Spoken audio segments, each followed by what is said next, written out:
સુરત રાંદેરમાં વાહન ખસેડવા બાબતે મારામારી થતા ગંભીર રીતે ઘાયલ એક યુવકનું સારવાર દરમિયાન મોત થયું હતું, જ્યારે રાંદેર પોલીસે હત્યાનો ગુનો નોંધી 3 ઇસમની ધરપકડ કરી તપાસ હાથ ધરી હતી. સુરત શહેરના રાંદેરમાં વાહન ખસેડવા બાબતે મારામારીની ઘટના બનવા પામી હતી, જેમાં ગંભીર રીતે ઘાયલ રાજુ સોલંકીનું સારવાર દરમિયાન મોત થયું હતું. રાંદેર શ્રીજી નગરીમાં વાહન ખસેડવા બાબતે મૃતક રાજુ સોલંકી અને આરોપીઓ વચ્ચે બોલાચાલી થઈ હતી, જે બોલાચાલી ઉગ્ર બનતા 3 આરોપીએ લાકડાના ફટકા વડે રાજુ સોલંકી પર હુમલો કર્યો હતો.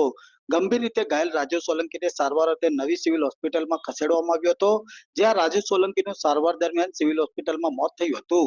જે ગુનામાં રાંદેર પોલીસે અનિલ દેવી પૂજક, કાલુ દેવી પૂજક બંને સગાભાઈ સહિત સની નામના યુવકની ધરપકડ કરી હત્યાનો ગુનો ઉમેરી કાયદેસરની કાર્યવાહી હાથ ધરી હતી.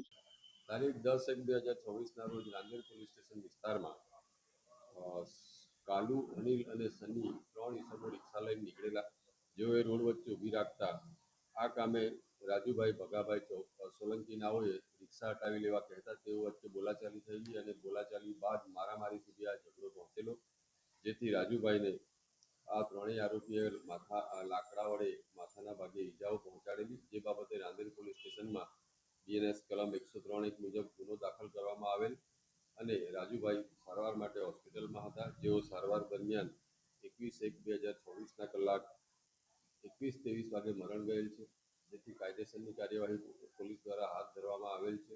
આ બાબતે આજરોજ ઇન્ક્વેસ્ટ પંચનામું પણ ભરવામાં આવેલ છે અને આ ત્રણેય આરોપીઓની અગાઉ ધરપકડ કરી હાલ તેઓ જ્યુડિશિયલ કસ્ટડીમાં છે. આરોપીઓનો બીજો કોઈ ગુનાહિત ઇતિહાસ નથી. તેઓ ભંગારના માલ સામાનની હેરફેરનું કામકાજ કરે છે.